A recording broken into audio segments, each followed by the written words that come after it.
예레미야 50장 21절부터 32절 말씀. 이는 여호와의 말씀이니라. 너희는 올라가서 무라다임의 땅을 치며 그곳의 주민을 쳐서 진멸하되 내가 너희에게 명령한 대로 다 하라. 그 땅에 싸움의 소리와 큰 파멸이 있으리라.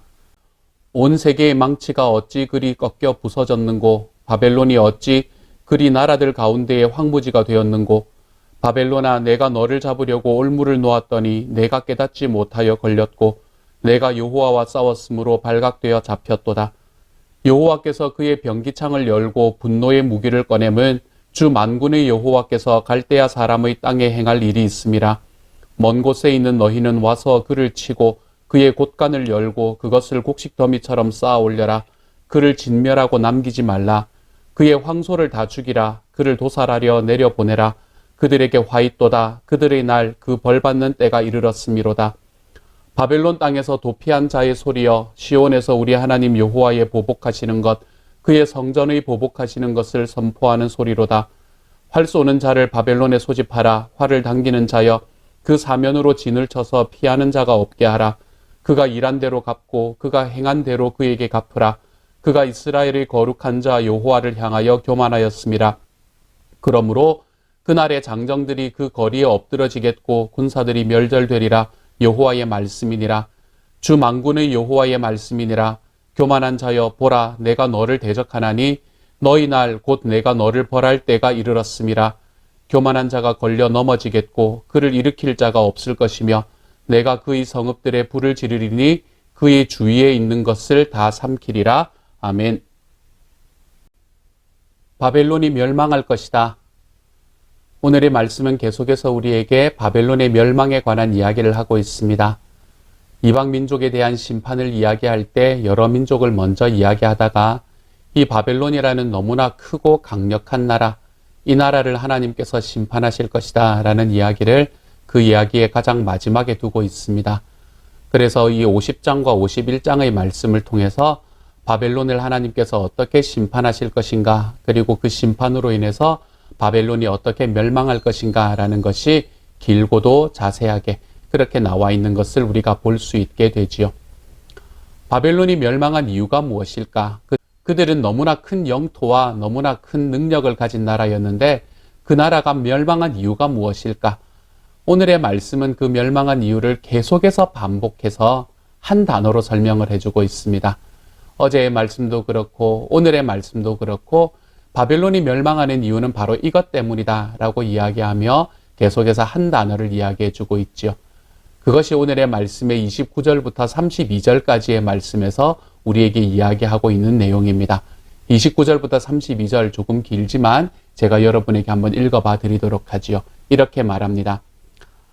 활 쏘는 자를 바벨론에 소집하라. 활을 당기는 자여, 그 사면으로 진을 쳐서 피하는 자가 없게 하라. 그가 일한 대로 갚고 그가 행한 대로 그에게 갚으라. 그가 이스라엘의 거룩한 자 여호와를 향하여 교만하였음이라. 그러므로 그날의 장정들이 그 거리에 엎드러지겠고 군사들이 멸절되리라. 여호와의 말씀이니라. 주 만군의 여호와의 말씀이니라. 교만한 자여, 보라, 내가 너를 대적하나니 너희 날 곧 내가 너를 벌할 때가 이르렀음이라. 교만한 자가 걸려 넘어지겠고 그를 일으킬 자가 없을 것이며 내가 그의 성읍들에 불을 지르리니 그의 주위에 있는 것을 다 삼키리라. 아멘. 이 바벨론이 하나님 앞에 멸망당하는 이유를 딱 한 단어로 표현하면 무엇이라 표현할 수 있습니까? 오늘의 말씀은 계속해서 반복해서 그들은 그들의 교만 때문에 하나님 앞에 멸망당한다 라고 이야기하고 있습니다. 바벨론이 가지고 있던 교만으로 인해서 하나님 앞에 멸망당할 것이라는 것이죠. 그러면 바벨론이 가지고 있었던 교만은 과연 어떠한 것이었습니까? 무엇이 교만이었기에 하나님께서는 그들을 이처럼 심판하시겠다라고 말씀하신단 말입니까?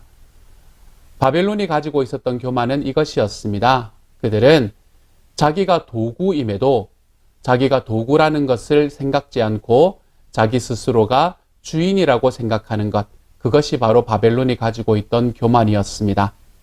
도구가 스스로 자기가 주인이라고 생각하는 것, 이것이 바벨론이 가졌던 교만이라는 것이지요. 하나님께서는 자기의 백성인 이스라엘과 유다를 심판하시기 위해서 그 나라를 심판하시는 도구로서 이 바벨론을 선택하셨습니다. 그래서 바벨론은 이 유다를 멸망시키는 하나님의 도구가 되었었지요. 그런데 이 바벨론은 유다를 멸망시키면서 하나님께서 원하시지 않는 방법들을 동원하면서 유다를 멸망시킨 것입니다. 하나님이 이야기하시고 하나님이 소원하신 것보다 훨씬 더 잔인하게 그 유다를 정복한 것이지요. 그러한 일을 하면서 바벨론은 내가 하나님의 도구가 되었다라는 마음으로 그 일을 감당한 것이 아니라 내가 이 모든 일의 주인이다라는 마음으로 그 일을 감당하게 되었다는 것입니다.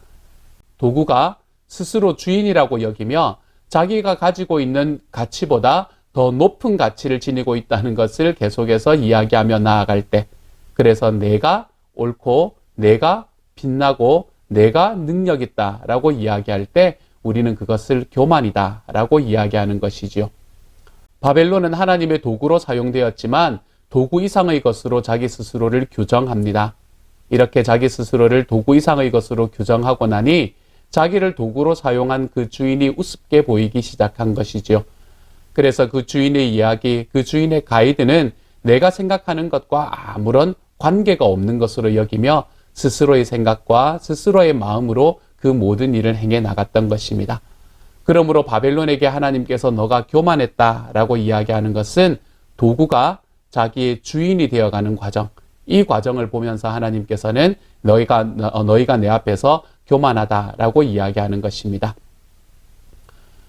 우리도 하나님의 도구로 부르심을 받았습니다. 우리도 하나님의 소원을 이루는 하나님의 도구로 부르심을 받았지요. 이렇게 하나님의 도구로 사용된다는 것은 얼마나 행복한 일인지 모릅니다. 주님께서 우리를 사용하셔서 예수님의 그리고 하나님의 소원을 이루는 그러한 삶에 나를 사용해 주신다. 내 주님께서 나를 사용하신다라는 것이 얼마나 소중한 일인지 몰라요. 그런데 우리가 무언가를 사용할 때 우리가 언제나 반짝반짝 빛나는 것만을 사용하는 것은 아닙니다. 여러분 한번 생각해 보세요. 축구와 같은 스포츠를 하는데 한 팀에 모두 완전한 스트라이커로만 11명을 다 채웠다고 한번 생각해 보십시오. 그러면 그 팀이 다른 팀을 상대해서 이길 수 있는지. 축구팀에는 항상 스트라이커, 반짝반짝 빛나는 사람도 있어야 하지만 그 자기에게 오는 사람들을 막아내는 수비수도 있어야 되고 그 스트라이커에게 공을 패스해주는 미드필더도 있어야 되고 그리고 또한 그 모든 것들을 상대방의 공격을 끊임없이 막아내는 골리도 있어야 합니다. 이 모든 사람들이 다 있어서 자기가 자기의 역할을 감당할 때에 그 축구 경기에서 승리할 수 있게 되는 것이지요. 하나님 앞에 도구로 쓰인다는 것도 마찬가지입니다. 하나님께서는 반짝반짝 빛나는 사람들만을 사용하시는 것이 아닙니다.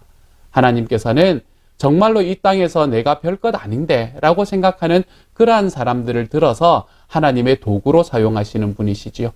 그리고 그렇게 하나님의 도구로 사용이 되어서 우리 안에 그 하나님, 그 예수님이라는 보배를 품을 때에 우리는 우리의 모습이 어떠하든 간에 우리는 보석상자라는 이름을 얻게 된다는 것입니다. 우리가 내 스스로의 모습이 얼마나 아름다운가, 내가 아무리 아름답고 내가 아무리 깨끗하게 살아간다고 하더라도 내 안에 다른 무언가 오물 같은 것을 넣으면 나는 쓰레기 상자가 될 수밖에 없는 거예요. 그렇지만 내 모습이 아무리 별것 아닌 것처럼 보인다고 하더라도 내 안에 정말 보석이신 우리 주님께서 와 계시면 우리는 언제나 보물상자, 보석상자의 역할을 감당하게 되는 것이죠. 그렇기 때문에 하나님 앞에 도구로 사용받는다라는 것은 나의 모습이 어떠하기 때문에 주님께서 나를 도구로 사용하시는 것이 아니라는 것입니다. 내가 좀 더 반짝반짝 빛나야 하고 내가 좀 더 사회적으로 좀 더 높은 지위에 올라가야 하나님이 나를 사용해 주실 거고 내가 신앙적으로 내가 또한 말씀에 더 많이 알아야 하나님께서 나를 사용해 주실 거고 아니요, 그렇지 않습니다. 우리는 하나님께서 나를 도구로 사용하실 때에 그것에 감사하며 그 도구로 사용하심에 순종하면서 걸어가면 우리는 하나님께서 나에게 주시는 크신 은혜가 무엇인지를 늘상 경험하며 살아갈 수 있는 사람이 되는 것이지요. 그런데 이렇게 도구로 살아가다가 내가 이제 더 이상 도구로 살아가기 싫어. 나는 내 삶에 내가 주인이 되어볼 거야. 라고 이야기하며 우리가 스스로 주인 되는 삶으로 걸어가기 시작하잖아요. 그러면 참 이상하게 내가 주인 되는 삶으로 걸어가면 뭔가가 더 잘 될 것 같고 내 삶이 더 행복해질 것 같지만, 더 나아질 것 같지만, 그런 순간에 하나님께서는 내가 너를 심판하겠다라고 이야기하는 것이 오늘의 말씀이라는 거죠. 사랑하는 여러분, 저와 여러분은 모두 주님의 도구로 사용되며 살아가는 사람들입니다. 오늘 말씀이 이야기하는 이 바벨론이 도구가 되었던 것처럼 우리도 하나님의 도구로서 살아가는 사람들입니다. 도구면 우리가 도구라는 그 사실 자체를 좀 인식하고 내가 그것에 만족하고 감사하고 기뻐하며 걸어가는 하나님의 사람이 되어 가시기를 소망합니다. 우리 주님의 도구 되었음이 얼마나 감사합니까? 하나님께서 나를 사용하셔서 정말 별것 아닌 나를 사용하셔서 하나님의 소원을 이루어 가시는 것이 얼마나 소중합니까? 하나님께서 우리에게 말씀하시는 소원, 내가 이 땅에 있는 모든 사람들에게 나의 복음을 전하고 싶다. 그들이 모두 하나님께로 돌아오는 것을 내가 바란다. 이야기하시는 그 영혼 구원의 소원. 하나님께서 정말 소원하시는 하나님의 교회를 세워가는 소원. 이 소원을 이루어가는데 하나님께서 나를 사용해 주신다면 내가 가지고 있는 나의 모습과 상관없이 우리가 얼마나 영광스러운 자리에 들어가 있는 것입니까? 그러므로 사랑하는 여러분, 우리 주님의 도구됨으로 내가 감사하며 살아갈 수 있는 하나님의 사람이 되십시다. 내가 나의 삶의 주인이 되지 않아도, 내가 내 삶이 더 반짝반짝해지지 못한다 하더라도 내 주님의 소원에 내가 함께하여 주님의 그 도구로 사용되는 그 자체에 만족하며, 그래서 내가 주님이라는 보물을 내 마음에 가지기 때문에 나는 내가 어떤 모습이건 나는 보물상자다. 나는 어떤 모습이건 나는 보석상자다. 우리 하나님 앞에 그렇게 고백하며 걸어가 볼 수 있는 하나님의 사람들이 되는 저와 여러분이 되시기를 우리 주님의 이름으로 축복합니다. 이렇게 하기 위해서는 어떻게 해야 될 것인가? 이렇게 우리가 내가 도구라는 것을 날마다 기억하고 내가 내 스스로의 주인 되지 않는 자리로 나아가기 위해서는 우리는 스스로를 좀 바라볼 줄 아는 눈을 가지고 있어야 합니다. 우리는 우리 자신이 누구인지 모를 때에 이상한 일을 많이 하게 돼요. 내가 그런 사람이었어? 나중에 깨달으면 굉장히 부끄러워질 만한 일들을 우리는 참 많이 하게 됩니다. 그것을 성경은 내 눈에 있는 티끌은 보지 못하고 남의 눈에 있는 들보는 본다 라고 이야기하는 말씀으로 우리에게 다가오지요. 예전에 이 비뇨기과를 담당하시는 의사 선생님이셨는데요. 이분에게 한 여성 손님이 찾아왔다고 합니다. 그리고 여성 손님은 무엇이라고 이야기하나 하면, 선생님, 제가 참 이상합니다. 저는 방귀를 참 자주 뀌는데 제 방귀는 소리도 나지 않고 냄새도 나지 않습니다. 제가 사실은 여기에 들어와서 이 병실에 들어와서도 몇 번 방귀를 꼈는데, 그런데 여러분 아무도 모르셨을 거예요. 내가 지금 내 거는 소리도 나지 않고 냄새도 나지 않는데, 근데 이게 너무 나오는 게 좀 이상하니까 제가 어떻게 됐는지 좀 봐주세요 라고 이야기를 했다고 합니다. 그랬더니 의사 선생님이 그 여자 환자를 보면서, 아, 그러냐고, 그러면 일주일 동안 이 약을 먹고 다시 한번 찾아오라 라고 이야기를 했다고 하지요. 그리고 난 다음에 이 일주일 동안 약을 먹고 난 다음에 병원에 일주일 후에 찾아온 이 환자는 굉장히 화가 나서 찾아온 거예요. 그래서 선생님이 왜 그러냐라고 이야기하니까, 아니 선생님, 제 병을 고쳐주시는 줄 알았더니 이것을 고쳐주시는 줄 알았더니, 아니 오히려 제 방귀에 냄새만 더해지지 않았습니까? 이렇게 이야기를 하더라는 겁니다. 그랬더니 이 의사 선생님이 뭐라고 이야기하나 하면, 자, 이제 코는 고쳤으니 이제는 귀를 고쳐봅시다 라고 이야기를 하더래요. 우리는 우리들의 삶을 바라보면서 내가 하는 일에 그것이 다른 사람들에게 어떤 영향을 끼치는지, 내가 그것이 다른 사람들에게 어떻게 바라보아지는지를 전혀 모르며 살아갈 때가 있습니다. 그렇기 때문에 우리가 우리 스스로가 하나님 앞에 도구인 것으로 만족하고 내가 내 삶의 주인이 되지 않는 자리로 들어가려면 우리는 나 자신이 누군지를 바르게 바라볼 줄 아는 이 눈이 필요합니다. 그러기 위해서 하나님의 말씀을 거울로 사용해 가십시다. 하나님의 말씀에 나를 비추어서 그 말씀에 나는 어떻게 살아가고 있는가를 비추어 보십시다. 또한 다른 사람의 이야기와 다른 사람의 눈을 나의 거울로 놓고 살아가 보십시다.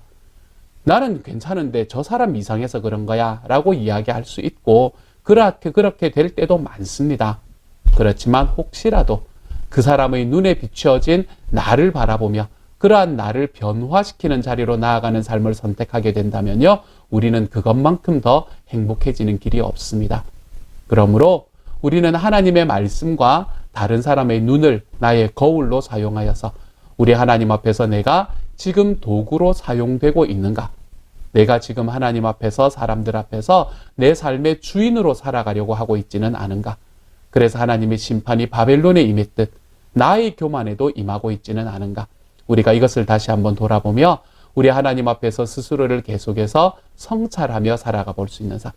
내가 누군지를 분명히 알고 그렇게 바라보는 내가 우리 주님 앞에 도구로 서 있음을 만족하며 살아가 볼 수 있는 하나님의 사람으로 오늘 하루 살아가 볼 수 있기를 우리 주님의 이름으로 축복합니다. 이 시간 같이 한번 기도하도록 하십시다. 하나님 감사합니다. 주님 앞에 도구로 산다는 것이 저에게 큰 감사가 될 수 있게 하여 주옵소서. 내가 내 삶의 주인이 되지 않아도 좋다. 주님께서 내 삶의 주인 되셔서 내가 주님 앞에 도구로 사용된다는 것이 얼마나 감사한지 모른다. 혹시라도 내 삶에 내가 스스로 주인 되어서 살아가려는 마음은 없는지 제가 날마다 저를 돌아보며 우리 하나님께서 주시는 크신 은혜 가운데에서 하나님이여 정말 내가 누군지를 알고 하나님께서 나를 만드시는 모습의 방향을 알고 그래서 제가 그 길로 그 디렉션으로 걸어가 볼 수 있는 하나님의 사람이 될 수 있도록 주여 도우시고 인도하여 주옵소서. 그래서 우리가 주님 앞에 교만함으로 인해 심판받는 것이 아니라 우리 주님께서 나를 만들어주시고 사용해주시는 그 방향에 감사하면서 걸어가 볼 수 있는 오늘 하루가 될 수 있도록 주여 도와주옵소서. 모든 말씀 우리 주님 예수님 이름으로 기도드립니다. 아멘.